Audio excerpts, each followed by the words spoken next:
Thơm lên khó anh. Bưng bưng. Vua trên say. Hay su anh chắc anh đang su dây mười nà đấy. Má thôi trên say tỏ thôi trên say tỏ cho đóng cận mới đợt tiền đúng nằng trên say. Ai cái gì đang cái trên này.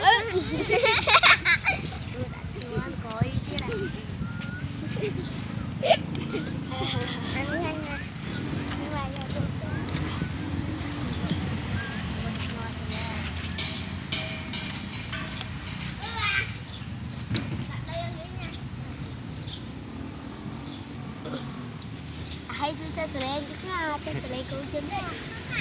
Chờ ớt, tôi sẽ lên nhé.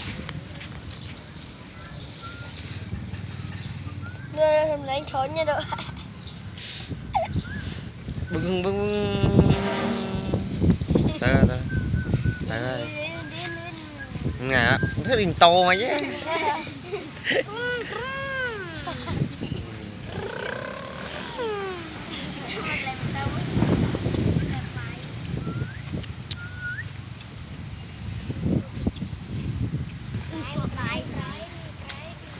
Tới rinh má rồi mình bái nó cha mình cái thằng bái nó cha cha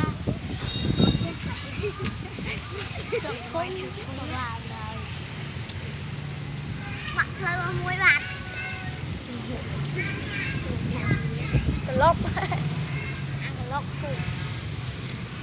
cho lên cái lốp ra mình kẹt bạn lại đó.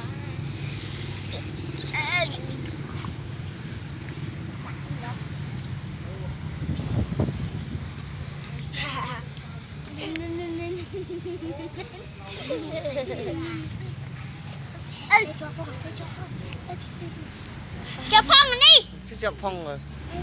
À cho phong tay hình.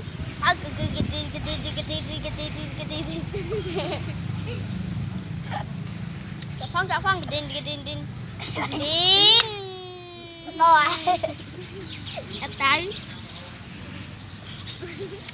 Dài anh dài thôi. Tan thôi nè. Lắm không đâu. Kìa người đó. Trời. Bạn thương à, tới hai á. Là sao bạn đấy. Là người ta thâu mau về. À lại cái chụp lên. Vui lên.